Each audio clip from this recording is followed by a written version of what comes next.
Hello guys and welcome back to my channel सिर्फ IAS। As per the promise रात के 10 बजे से लाइव सेशन आपके लिए प्रेजेंट कर रही हूं मैं। तो आइए सबसे पहले तो शुरू करने से पहले चैनल को सब्सक्राइब कर लीजिए, बेल आइकन को प्रेस करिए ताकि आपको रेगुलर अपडेट्स मिलते रहें। कुछ रूल्स होंगे इस लाइव के। पहला रूल तो ये कि जब भी मैं ये पूरा चैप्टर पढ़ा रही होंगी पूरी सीरीज के अंदर, तो मैं आपके सवालों का हो सकता है जवाब ना दे पाऊं डायरेक्टली 1 to 1। उस टाइम पे आप कमेंट कर दीजिए। आपके कमेंट के नीचे आपको सिर्फ IAS की आईडी से लिखित फॉर्म में, रिटन फॉर्म में रिप्लाई मिल जाएगा। बिकॉज अगर मैं लेक्चर के अंदर आपको रिप्लाई करने बैठूंगी तो ये लेक्चर जब आप बाद में रिकॉर्डेड देखेंगे तो आपके लिए इतना इंटरेक्टिव नहीं रहेगा, ठीक है। तो बस इतना ध्यान में रखिएगा। बाकी इंटरेक्टिव टॉक्स के लिए मैं हफ्ते में 2 बार लाइव आऊंगी ही, साथ में संडे को अपना संडे गपशप चली गई, तो आप वहाँ पे कोई भी आपको क्वेरी हो पूछ सकते हैं। क्वेरी आप यहाँ पे कमेंट बॉक्स में पूछ सकते हैं, लेकिन आपको कमेंट के फॉर्म में यहाँ पे रिप्लाई मिलेगा। चलिए पहला जो चैप्टर है हमारी मॉडर्न हिस्ट्री स्पेक्ट्रम का, उसे प्रेजेंट करते हुए आपके सामने लेकर आई हूँ sources for the history of modern India. तो शुरुआत करते हैं सबसे पहले टॉपिक से, जो कहता है भाई sources for the history of modern India. तो इसके अंदर हम यही जानेंगे कि जो मॉडर्न इंडिया है हमारा, जो ब्रिटिशर्स या आप कह लीजिए ब्रिटिशर के थोड़ा सा पहले का जो टाइम था और तब से लेके अभी तक का जो टाइम है, उसको पढ़ने के लिए जो हमारे पास सोर्सेस हैं कि हम कहाँ से पढ़ें, ठीक है, ये सब क्या होते हैं, किस फॉर्म में है, कैसे कैसे रखे हैं, सब जानेंगे। लेकिन इन सब से जानने से पहले एक बहुत इंपॉर्टेंट वर्ड है, उसे हमें समझना बहुत इंपॉर्टेंट बन जाता है, वो है आर्काइव।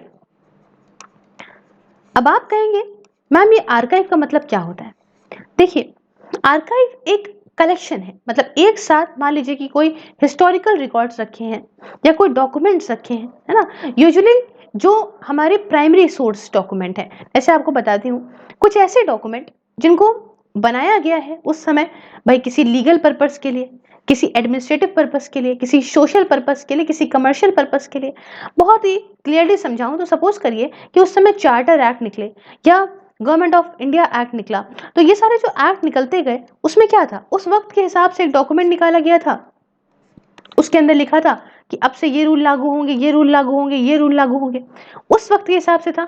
अब हम आज की डेट में अगर उसको पढ़ते हैं तो क्या होता है, हमारे माइंड में क्या आता है कि अच्छा उस वक्त ऐसा हुआ था, अच्छा तो डॉक्यूमेंट हम पढ़ते हैं और जानते हैं। वैसे अगर हम आज की बात भी करें तो आज सपोज करिए जो भी बिल आता है, जो भी एक्ट आता है, वो आने वाले 50 साल बाद जब लोग पढ़ेंगे तो वो हिस्ट्री बन जाएगा। अच्छा उस समय ये एक्ट आया था, अच्छा। ऐसे ही जब जो है पॉलीगेमी हटी होगी या जब जो है वो सती प्रथा हटी होगी, तब के जो भी रिफॉर्म्स वगैरह आए सोशली, तो आज की डेट में हमें पता है अच्छा वो लेकर आए थे, उन्होंने स्ट्रगल किया था। तो जब हम हिस्टोरिकल चीजें पढ़ते हैं थ्रू जो भी चेंजेस हुए उस समय, उन डॉक्यूमेंट्स या रिकॉर्ड्स को हम यहाँ पे आर्काइव्स कहते हैं। आई होप आपको ये बात समझ में आ गई होगी। इसको ध्यान में रखते हुए आगे बढ़ाएंगे चीजों को और जानते हैं आर्काइवल मटीरियल जो है कैसे किसी फॉर्म में होता है। देखिए, सेंट्रल गवर्नमेंट आर्काइव्स होते हैं, कुछ स्टेट गवर्नमेंट आर्काइव्स होते हैं, कुछ रिकॉर्ड आपको देखने को मिलेंगे इंटरमीडिएट या फिर सब ऑर्डिनेट अथॉरिटीज के, और कुछ जुडिशियल रिकॉर्ड्स भी आपको देखने को मिलेंगे। अब इनको हम एक एक करके समझते हैं क्या होता है। देखिए, सबसे पहले हम आता है सेंट्रल गवर्नमेंट आर्काइव्स। तो कुछ चीजें बहुत ही क्लियरली चलते हैं, मतलब आलतू फालतू का नहीं पढ़ेंगे, स्पेक्ट्रम के अंदर जो भी इंपॉर्टेंट है उसको पढ़ते चलेंगे। देखिए, जेम्स रनल जो थे वो पहले सर्वेयर जनरल थे बंगाल के, और ये 1767 की बात है, ठीक है। नाम था जेम्स रनल, क्लियर है। उसके बाद 1907 की बात है जब एक नई सीरीज रिकॉर्ड की, नाम था होम पॉलिटिकल। क्या नाम था? Home political.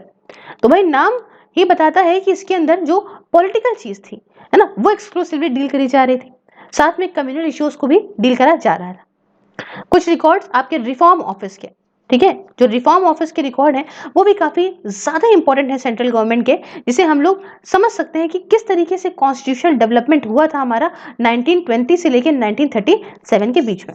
तो ये हमने कुछ बात करी सेंट्रल गवर्नमेंट क्या निकाल सकती है, रिफॉर्म्स के जो भी है डॉक्यूमेंट निकाल सकती है, कुछ लॉज लाई होगी, हम यही सब पढ़ लेंगे। फिर बात आती है स्टेट गवर्नमेंट के आर्काइव्स की। देखिए, जो लाहौर का किंगडम था, लाहौर का किंगडम जो काफी ज्यादा पॉपुलरली जाना जाता था खालसा दरबार के नाम से, देखिए इसमें रिकॉर्ड जो कि 1800 से लेके 1849 तक के हैं, काफी इंपॉर्टेंट सोर्स मटेरियल है। उसके साथ कुछ कलेक्शन जो कि आपका प्री ब्रिटिश पब्लिक आर्काइव्स हैं आपके इंडिया के, या आपके पेशवा दरबार में। पेशवा दरबार के जो हैं ये कहाँ पे हैं? अब पेशवा, आपने अगर बाजीराव मस्तानी पिक्चर देखी होगी तो आपको पता होगा, आपको कुछ इससे पुणे से ताल्लुकात देखने को मिलेंगे। तो जो पेशवा दरबार के हैं ये रिकॉर्ड्स आपको एलिनेशन ऑफिस पुणे के अंदर देखने को मिलेंगे। काफी इंपॉर्टेंट है ये, हमें बताते हैं कि भाई पेशवा जब फॉल हुए या उसके पहले मराठा हिस्ट्री के बारे में बताते हैं। ये आप मान लीजिए for almost period century before the fall of the Peshwa, है ना, 100 साल करीब पहले की बात है जब पेशवा, उसके बाद उनका थोड़ा जो है पतन होना शुरू हो गया, उसके पहले के हैं ये। मराठा हिस्ट्री के बारे में हमें यहाँ पे ये बताएंगे, तो समझ गए। उसके बाद कुछ प्रिंसली स्टेट्स राजस्थान की। तो राजस्थान में क्या क्या आता है सोचिए, आपको पता होगा भाई, जयपुर ले लीजिए, ठीक है, एक आप जयपुर ले लीजिए, एक आप बीकानेर ले लीजिए, जोधपुर ले लीजिए, आप उदयपुर वगैरह ले लीजिए, सबका सब इस समय तो भाई राजस्थान के अंदर ही है। तो ऑब्वियस सी बात है कि इन सारे स्टेट्स के आर्काइव कहाँ पे देखने को मिलेंगे आपको? राजस्थान स्टेट के पास आपको ये सब देखने को मिल जाएंगे। उसके बाद आते हैं कश्मीर में। तो कश्मीर में बच्चों बात क्या थी कि भाई जो है डोगरा रूल था, ठीक है, डोगरा रूल था वहां पे। और डोगरा रूल जो है 1846 की बात है, वहां से जो है रहा था। तो ये सारे का सारा जो भी मटेरियल है आपका, वो आपको जम्मू में देखने को मिल जाएगा। जम्मू एंड कश्मीर का जितना भी है जम्मू एंड कश्मीर मिलेगा। और काफी ज्यादा जो इसका कलेक्शन वगैरह है ये आपका स्टेट, जो भी स्टेट के बारे में, जो भी जम्मू एंड कश्मीर के बारे में चीजें हैं डोगरा रूल को लेके, ये आपको जम्मू के अंदर मिल जाएंगे। उसके साथ ये जो है राजस्थान का मैंने आपको बताया। अब आप देखिए कुछ जगहों के नाम सुनिए। इंदौर, इंदौरी पोहा खाते हैं ना, ये कहाँ पे पड़ता है? आपका पड़ता है मध्य प्रदेश में। उसके साथ ग्वालियर की अगर हम बात करें, इंदौर के साथ ग्वालियर की बात करें, या फिर भोपाल की बात करें, ठीक है, या रेवा की बात करें, है ना, ये सारी जगह कहाँ पे? ये सारी जगह मध्य प्रदेश में। तो एक ये प्रिंसली स्टेट जो इन ये सारी प्रिंसली स्टेट थी, ये सारा का सारा मध्य प्रदेश में आपको देखने को इन सबके रिकॉर्ड्स मिलेंगे। साथ ही बच्चों त्रावणकोर का नाम आपने सुना होगा, ठीक है, त्रावणकोर का नाम आपने सुना होगा। त्रावणकोर और कोचिन दोनों का ही नाम आपने सुना होगा। इन दोनों के ही रिकॉर्ड्स आपको केरला के अंदर देखने को मिल जाएंगे। और आपके जो है मैसूर के आपके जो है वो कर्नाटका में मिलेंगे, कि भाई पहले मैसूर हुआ करता है। और उसके साथ कोल्हापुर, चप्पलें पहनते हैं कोल्हापुर की, तो कोल्हापुर के जो भी हैं ये सारा का सारा आपको महाराष्ट्र के अंदर मिल जाएगा। तो जो जहाँ की जगह है वहां पे जो है इसके रिकॉर्ड्स देखने को आपको मिल जाएंगे। अब देखिए इसके साथ साथ 3 प्रेसिडेंसीज जो थी वो काफी जो इंपॉर्टेंट हुआ करती थी ब्रिटिशर के टाइम पे, आप जानते हैं, बिल्कुल बिल्कुल सर पे चढ़ा रखा था इन्होंने। तो 3 प्रेसिडेंसीज जो कि एक कैलकाटा की थी, आप जानते हैं, एक मद्रास थी, एक बॉम्बे थी। अब इनके बारे में कुछ बात समझते हैं। तो सबसे पहले लेके चलते हैं हम कैलकाटा की तरफ आपको। तो जो कैलकाटा की बात है बच्चों, तो फोर्ट विलियम बड़ा ही फेमस है। अभी हम जैसे जैसे कहानी की तरफ बढ़ेंगे, इन दो पहले चैप्टर दूसरे चैप्टर को छोड़ के, जब हम तीसरे चैप्टर से बच्चों कहानी की तरह आगे चीजों को बढ़ाएंगे, बड़ा मजा आने वाला है आपको। और आप सब समझ जाओगे कैसे क्या था, फोर्ट विलियम कैसे हुआ, क्या हुआ, कैसे स्टैब्लिश हुआ, सब समझेंगे।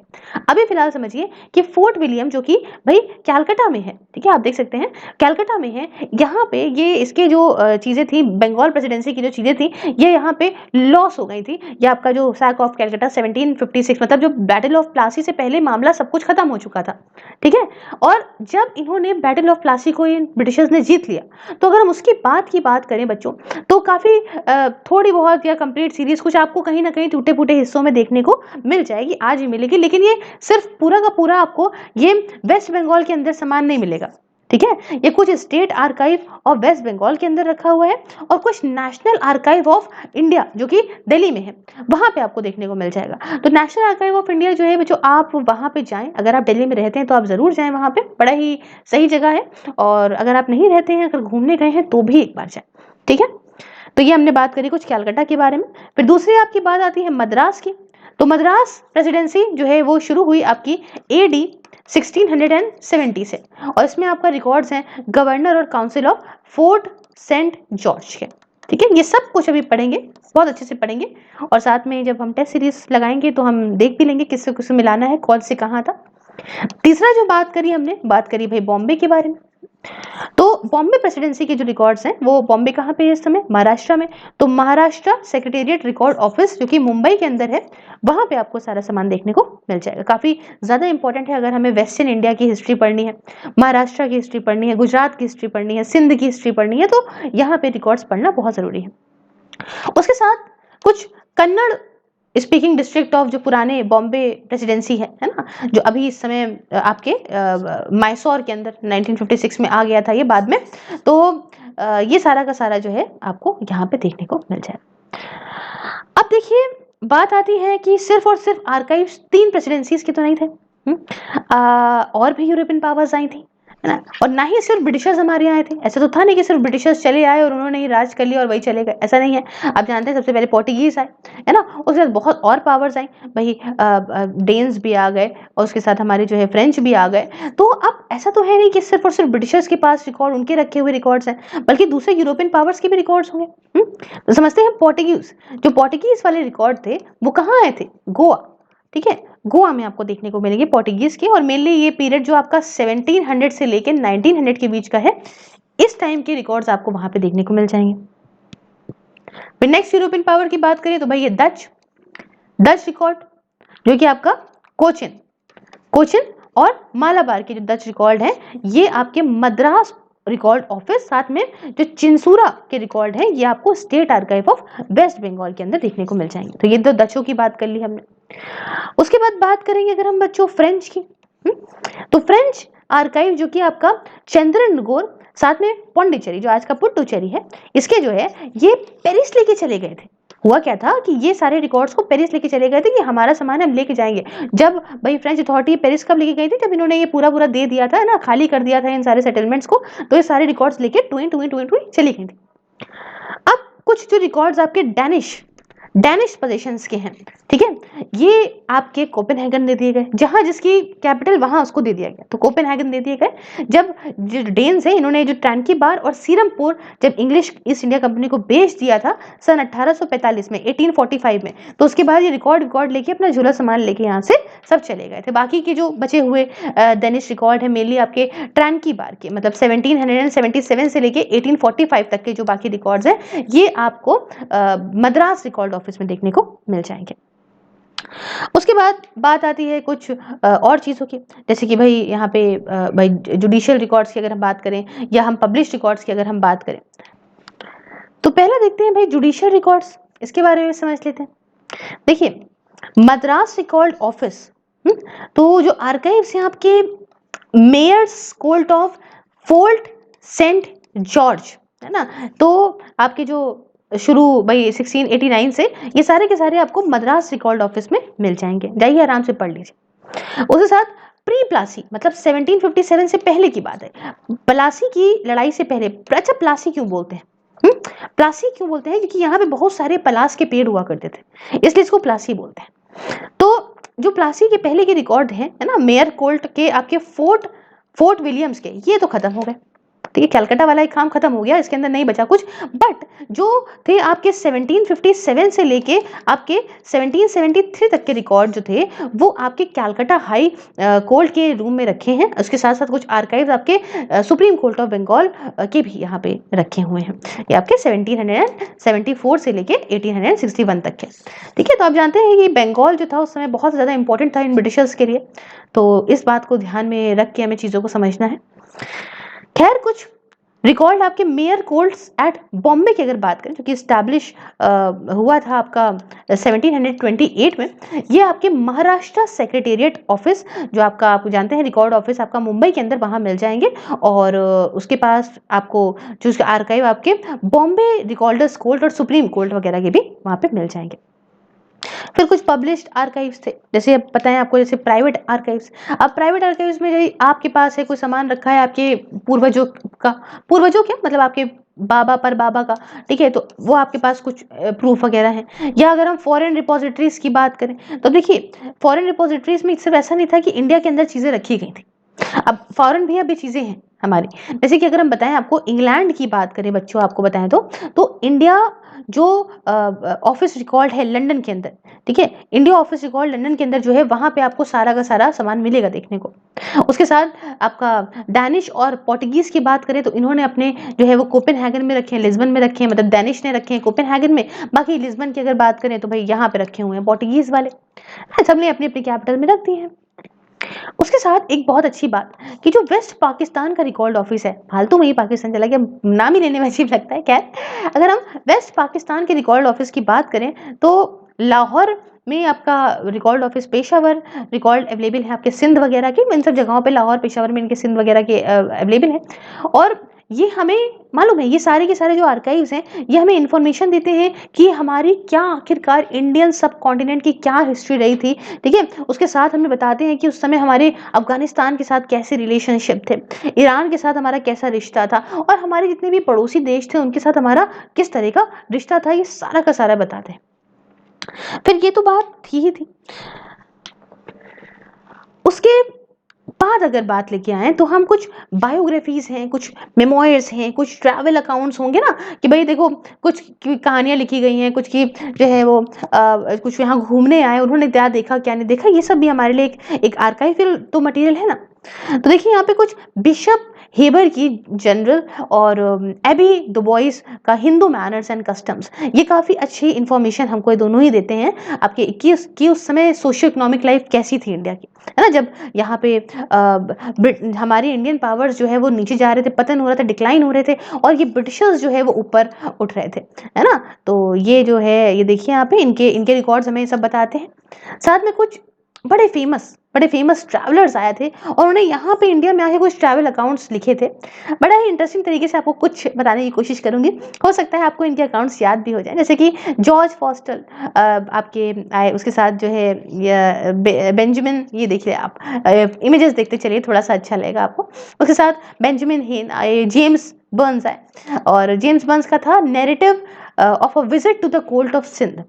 उसके साथ Alexander Burnes travel to Bukhara, और इनका जो सी जे सी डेविडसन ने लिखा था diary of the travels and adventures in the upper India. तो ऐसे मैंने याद किया था ये डेविडसन वाला, सी डेविडसन वाला, कि हार्ले डेविडसन जानते हैं, एक बाइक है, और ये इनकी इनकी क्या इनकी लिखी हुई चीज़ क्या है कि भाई diary of the travels and adventures in the upper India. तो देखो ट्रैवल कर रहे हैं, है ना, तो ट्रैवल किससे करेंगे, बाइक से करेंगे। तो मान लो बाइक का नाम है डेविडसन, ठीक है, हार्ले डेविडसन को डेविडसन निकाल लेते हैं, और ट्रैवल कर रहे हैं अपर इंडिया में, ठीक है, तो ऊपर तक जाने के लिए बढ़िया बाइक की जरूरत है, इसलिए हार्ले डेविडसन लेके गए, ठीक है। तो ऐसे कुछ याद करो, ट्रैवल्स थोड़ा बहुत याद आ जाएगा, ऑप्शन तो वहाँ पे अवेलेबल होगा, तो ऐसे कुछ करके याद कर सकते हैं आप, है ना।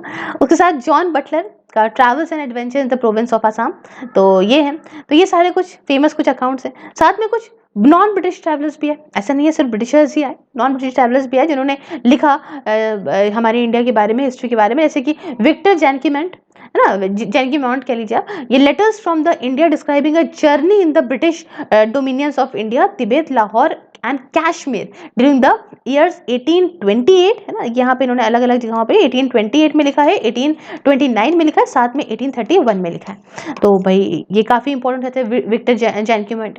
उसके बाद बैरन चार्ल्स की बात कर लें, अगर हम बैरन चार्ल्स की बात कर लें तो travels in Kashmir and the Punjab इन्होंने लिखा है। साथ में विलियम मूरक्रॉफ्ट की बात कर लें, तो ऐसे काफ़ी सारे जो है लोग आए यहाँ पे और इन्होंने यहाँ पे घुमा फिरा।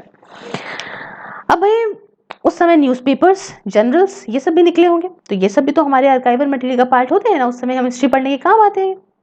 तो बात देखिए यहाँ पे क्या है कि 1776 की बात है, जब विलियम बोर्ड्स को सेंसर कर दिया गया था, ठीक है, उस समय कोर्ट ऑफ डायरेक्टर्स के द्वारा। ये court of directors, board of directors कैसे आए, किस में आए, कौन से एक्ट में आए, ये सब कुछ हम आगे समझेंगे, लेकिन फिलहाल हम एक काम करते हैं, ओवरव्यू ले रहे हैं स्टार्टिंग के इन 2 चैप्टर्स का। तो अभी फिलहाल थोड़ा सा बिल्कुल हिस्ट्री आपको एकदम दौड़ा देंगे आपकी नजरों के सामने कि हुआ क्या होगा, ठीक है। तो please listen it like a story कि हुआ क्या कि कोर्ट ऑफ डायरेक्टर्स ने इनको प्राइवेट ट्रेडिंग के लिए जो है वो सेंसर कर दिया। कंपनी ने मना किया था कि प्राइवेट ट्रेडिंग मत करो, इन्होंने करी और इसके लिए इनको सेंसर कर दिया गया। इन्होंने कहा ठीक, इन्होंने रिजाइन कर दिया कंपनी से, ऐठन कम नहीं थी, और कहा ठीक है अब हम जो है वो न्यूज़पेपर पब्लिश करेंगे, कोई बात नहीं। फिर बात आ गई बढ़ते बढ़ते 1780 आ गया, 1780 की बात है, जब जेम्स, यहाँ देख लीजिए, जेम्स ऑगस्टस हिक्की, इन्होंने पब्लिश करा हमारे इंडिया का पहला न्यूज़पेपर का नाम था बंगाल गैजेट, ठीक है, या आप कह सकते हो कैलकाटा जनरल एडवर्टाइजर। तो ये था पेपर का नाम। खैर 2 साल के बाद ही की बात है जब इनकी जो प्रेस है उसे सीज कर दिया गया था, ये कह के कि आप सरकार के खिलाफ बहुत ज्यादा बोल रहे हो। अब एक बार जो है उद्घाटन हो गया तो चीजें बढ़ेंगी ही बढ़ेंगी। और इसी के चलते यहाँ पे क्या हुआ कि 1784 की बात है, जब एक नया न्यूज़पेपर आया, कैलकाटा गैजेट। अब ये बंगाल गैजेट था, इससे पहले कौन सा आ गया, कैलकाटा गैजेट। अब आने लग गए, और 1788 में आया ये मद्रास कोरियर, और उसके बाद 1789 में आया आपका बॉम्बे हेराल्ड। तो इस तरह के कुछ न्यूज़पेपर्स धीमे धीमे आने लगे।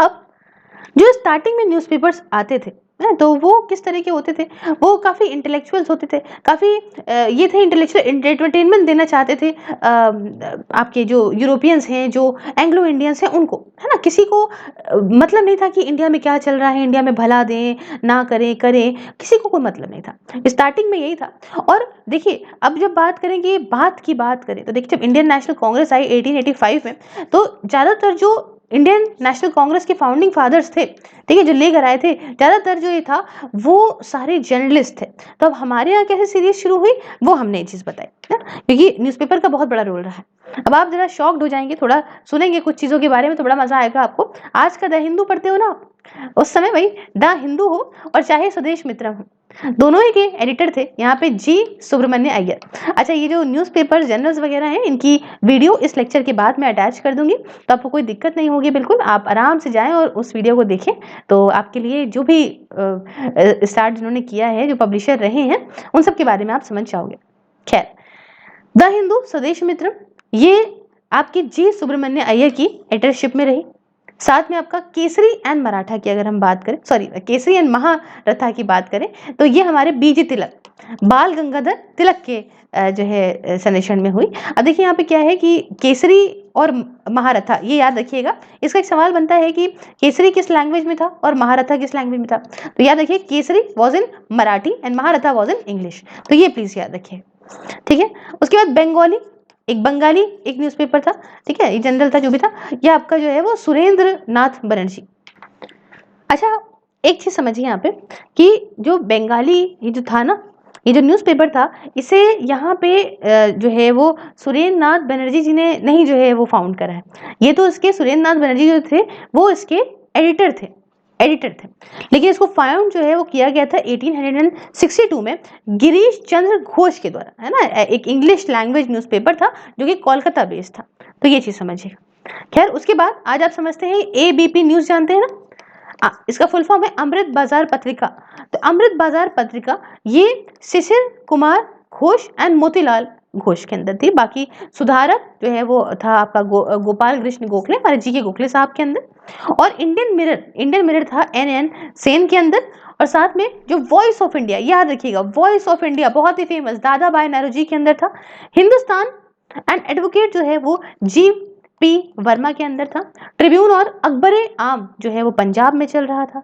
साथ में इंदु प्रकाश, ध्यान प्रकाश, काल और जो है गुजराती, ये सब जो है वो बॉम्बे के अंदर चल रहा था। साथ में सोम प्रकाश बंगाल निवासी और साधारणी, ये बंगाल के अंदर चल रहा था। ये काफी ज्यादा फेमस थे, इसलिए मैं आपको यहाँ पे बता रही हूँ। अब देखिए, जो इंडियन नेशनलिस्ट थे, रिवोल्यूशनरीज थे, जो इंडिया के बाहर रह रहे थे, मतलब जो अब्रॉड में रह रहे थे बच्चों, वो भी तो अपना अपना न्यूज़पेपर चला रहे थे ना।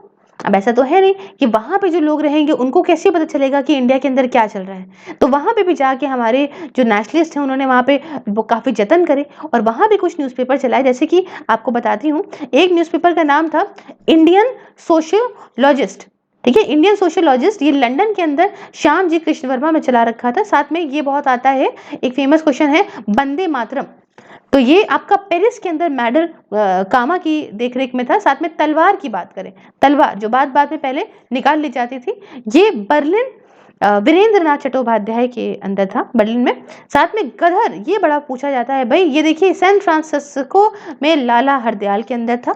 तो ये सब इसीलिए चलाए गए थे बच्चों की, ताकि वहाँ के जो रहने वाले लोग हैं उनके अंदर जो नेशनलिज्म है उसकी भावना को डाला जा सके। अब देखिए 1920s के बाद से क्या होने लगा कि 1920s के बाद से न्यूज़पेपर जो है वो काफ़ी ज़्यादा मेजर इवेंट जो हमारे फ्रीडम स्ट्रगल के चल रहे थे उस समय, जो हम लड़ाइयाँ कर रहे थे फ्रीडम स्ट्रगल को लेके, उन सबको भी अब ये ट्रैक करने लगे। अब इन सब पे भी इनका ध्यान जाने लगा। अब देखिए, वहां पे क्या था कि जो ब्रिटिशर्स थे जो बाहर रह रहे थे, ठीक है, तो वो जो न्यूज़पेपर वहाँ पे चलाते थे, उनसे कहा जाता था कि भैया देखो, वो एकदम यहाँ पे जो है खिलाफ होने चाहिए ना, डिफरेंट ओपिनियन होनी चाहिए जो ये इंडियन चला रहे हैं उससे, है ना? ये भैया वो तारीफ़ करनी चाहिए कि अरे हम तो बड़ा अच्छा कर रहे हैं, इंडियंस हमारे ऊपर जो है वो ज़्यादती कर। खैर, उसके बाद यहाँ पे ओरल एविडेंस की बात करें तो ये बड़ा आसान है। भई आपकी नानी, आपकी दादी या पड़ोस में कोई रहने वाली दादी-दादा कुछ ऐसे करके कहानियाँ सुनाते होंगे, है ना? वो कहानियाँ आज तक आ रही हैं या आपने सुनी होंगी, अभी तो बहुत साल तो कुछ हुए नहीं हैं, उस समय के लोग ज़िंदा हैं आज भी। तो जैसे हमारी बिल्डिंग के बगल वाले फ्लैट में एक दादी रहती हैं, तो बड़ा मज़ा आता है, अक्सर उनको बुला के कुछ बातें-वातें करो तो बताती हैं, शी यूज्ड टू टेल कि वो अमृतसर में रहती थी और किस तरह से ऊपर से अचानक से बम गिरते थे या आज़ादी के टाइम पे क्या हुआ था, क्या नहीं हुआ था। तो जब वो पैदा हुई उसके बाद से उन्होंने ख़ैर बताया, आज़ाद तो हो चुका था देश, उतनी पुरानी नहीं है, लेकिन उसके बाद भी कैसे माहौल ख़राब थे, वो सब उन्होंने यहाँ बताया। ऐसे ही हमारी ताई जी बताया करती थी उस समय आज़ादी के पहले कैसा था, because she was very old. ख़ैर, तो ये सब ओरल एविडेंसेस हैं कि भई हमने सुना, आज हमने ज्ञान आपको दिया, आप ज्ञान देंगे कि सिर्फ़ आईएएस वाली मैडम ने पढ़ाया है। उसके बाद जो है आगे अब जिसको बताएँगे वो कहेगा कि अरे वो मेरे फ्रेंड ने बताया था कि सिर्फ़ आईएएस वाली मैडम ने पढ़ाया है। तो पीछे वाला जाता रहेगा लेकिन हाँ, मेरा नाम बरकरार रहेगा। ख़ैर, ओरल एविडेंस की बात हो गई। आगे बात करेंगे यहाँ पे क्रिएटिव लिटरेचर की। ये बड़ा इंटरेस्टिंग है। अब बात आती है कि चाहे जो भी हो रहा हो देश में, अगर आपने नितिन सिंघानिया की किताब आर्ट एंड कल्चर पढ़ी होगी, इन साहब की, सर की, तो आपने वहाँ एक चीज़ देखी होगी कि इतना स्ट्रगल चल रहा था, लेकिन साउथ में हो चाहे नॉर्थ में हो, कुछ ना कुछ डांस, कुछ ना कुछ खेल नए निकल के आ रहे थे। तो हमेशा से ऐसे मार-काट की सिचुएशन नहीं रहती थी, प्यार-मोहब्बत भी रहती थी और इसके लिए लिखित काफ़ी लोगों ने लिखी हैं, बहुत खूबसूरत-खूबसूरत चीज़ें। जैसे कि एक बहुत ही इम्पोर्टेंट राइटर उस वक़्त के जो थे, वो एक बंगाली नॉवेलिस्ट थे जिनका नाम था बंकिम चंद्र चटर्जी। बड़े फेमस रहे, 1838 से लेके बच्चों 1904 तक के लिए रहे और इनकी नॉवेल्स काफ़ी हिस्टोरिकल रहीं और सबसे ज़्यादा जो जाने जाने वाली इनकी किताब है वो है आनंद मठ। हो सकता है आपने क्लास 8 में पढ़ी हो। आनंद मठ 1882 में इन्होंने लिखी थी। उसके बाद इन्होंने एक बहुत ही पावरफुल लिरिक वंदे मातरम लिखी। साथ में जो है उन्होंने दिखाया सन्यासी रिवोल्ट जो हुआ था ना 1760s में, उसका भी डिपिक्शन अच्छे से करा। तो बहुत जाना जाता है इनको। इनकी जो आखिरी कहें जो नॉवेल थी इनकी वो थी राजसिम्हा। राजसिम्हा आप कह सकते हो कि ये ग्रैंड फिनाले थी इनके इतने बड़े करियर का। खैर, उसके बाद आते हैं इच्छाराम सूर्यराम देसाई। ये रहे 1853 से लेके 1912 तक के लिए और ये आप कह सकते हैं कि ये एक फाइन स्कॉलर थे जो गुजराती लिटरेरी हिस्ट्री थी उसकी काफ़ी अच्छे स्कॉलर रहे। इनकी पहली जो नॉवेल थी हिंद अने ब्रिटानिया, ये अर्लीस्ट इंडियन नॉवेल्स है जिसमें पॉलिटिकल ओवरटोन आपको देखने को मिलेगी। उसके साथ अगर बात करें तमिल राइटर्स भी थे कुछ, जैसे गिरजा देवी ने लिखी थी उस समय मोहान रजनी 1931 में। और एक थे राम तीरथमल साहब ने लिखी थी दसी कलिन मोसा बलाई, ये आपकी 1936 की है ना। तो इन्होंने ये लिखी। उसके साथ कुछ भाई सोशल एक्सपीरियंस अगर हम बताएं तो हमें कुछ किताबों से देखने को मिलता है, जैसे कि जीवी राव की एक है कीलू बम्बालू द पपेट्स नाम है, 1956 की किताब है। ये भी बहुत तेलुगु में है और ये ज़्यादातर हमें मॉरल एक्सपेक्ट्स और बिहेवियर उस समय जो गांव के लोग थे, रूरल पीपल थे, उनके दिखाती है, झलक उसकी दिखाती है। उसके बाद वैकॉम मोहम्मद बशीर, तो यहाँ पे आप फोटो देख सकते हैं। वैकॉम मोहम्मद बशीर जो हैं, इनकी अगर हम पहले इनकी बात करें कब से कब तक रहे, 1910 से लेके 1994, यहाँ डेट देख सकते हैं 1910 टू 1994। ये काफ़ी ज़्यादा बड़े जाने माने राइटर्स में से एक थे, मलयालम के थे और इनकी फेमस नॉवल का नाम था बाल्य कला सखी द चाइल्डहुड फ्रेंड्स। ये 1944 की किताब है। ये एक ट्रैजिक टेल ऑफ लव है। इसी तरीके से थकास्की शिवा शंकारा पिल्लई, ये काफ़ी ज़्यादा जाने जाते हैं अपने दो एक्सट्रीमली वेल रिटन वर्क के लिए। एक आपका जो इन्होंने मलयालम में लिखा था वो आपका नाम है जो इनके सबसे फेमस कामों का, एक है तोत्ती उदय मकान सन ऑफ स्कैवेंजर 1948 का ये है और एक है आपका शीमिन, ठीक है, शीमिन जिसे हम लोग कहेंगे श्रिम्स इंग्लिश में है, 1956 का है। तो ये कुछ क्रिएटिव लिटरेचर की बात हमने यहाँ पे कर ली। अब बात यहाँ पे कुछ पेंटिंग्स की आती है। तो देखिए कंपनी पेंटिंग्स जिन्हें हम लोग पट्न कलम कहते थे, पट्ट कलम, उसमें relief of Lucknow by Thomas Jones Barker, ये काफी फेमस है, ये 1859 की है। उसके साथ in memoriam by Joseph Noel Paton, इनकी है। उसके साथ यहाँ पे देखेंगे तो भाई काली घाट पेंटिंग्स आपको कैलकाटा के अंदर दिखेंगी, ये भी काफी फेमस पेंटिंग्स हैं। साथ में कुछ आर्टिस्ट जैसे कि नंदलाल बोस हो गए, राजा रवि वर्मा हो गए, बाद तक ये रहे, बाद तक इन्होंने अपनी काफी कला दिखाई। उसके साथ बंगाल स्कूल जो था है ना, उसे लीड करा जा रहा था अबींद्रनाथ टैगोर के द्वारा। ठीक है, अबींद्रनाथ टैगोर थे कौन, ए बी है, रविंद्र नहीं लिखा है, अबींद्र लिखा है। अबींद्रनाथ टैगोर जो है वो नेफ्यू थे रविंद्रनाथ टैगोर के, और उसके अंदर ई बी हैविल थे जो उसके प्रिंसिपल थे। उसके साथ और भी मेंबर्स थे जैसे कि आनंद केंतेश कुमार स्वामी वगैरह। तो इन लोगों ने काफी अच्छा अच्छा कुछ प्रेजेंट करा और इंडिया के अंदर, और यही सारी चीजें हैं जो आज आर्काइवल मटेरियल है हमारे इंडिया के अंदर। खैर, अब यहाँ पे देख सकते हैं आप कि भाई फेसबुक, ट्विटर, इंस्टाग्राम, टेलीग्राम, जहाँ भी चाहे फॉलो कर सकते हैं। टेलीग्राम पे आपको पीडीएफ्स वगैरह मिल जाएंगी। साथ में अगर फेसबुक की बात करूँ मैं, तो आपको सेम लेक्चर मिल जाएंगे। बस आपको क्या करना होगा, एक छोटा सा काम, उस पेज जो है हमारा सिर्फ आया उसे लाइक करना पड़ेगा। उसके साथ ये हमारा ट्विटर अकाउंट है। साथ में इंस्टाग्राम पे अगर आप रील्स के फॉर्म में डेली एक क्वेश्चन फॉलो करना चाहते हैं तो आपको बड़ा मजा आएगा। आराम से रील्स देखिए और आंसर करिए, बड़ा ही नया इनोवेटिव तरीका है, फॉलो कर सकते हैं हमें। बाकी आप अगर सिर्फ आईएएस चैनल को सब्सक्राइब कर चुके हैं अभी तक और मेरे काम को सपोर्ट करना चाहते हैं तो ज्वाइन बटन को प्रेस करके कई सारी पर्क्स भी इंजॉय कर सकते हैं और साथ में सपोर्ट भी कर सकते हैं। Thank you so much. Please बताइएगा लेक्चर कैसा लगा। हैव अ वंडरफुल डे है, टेक केयर।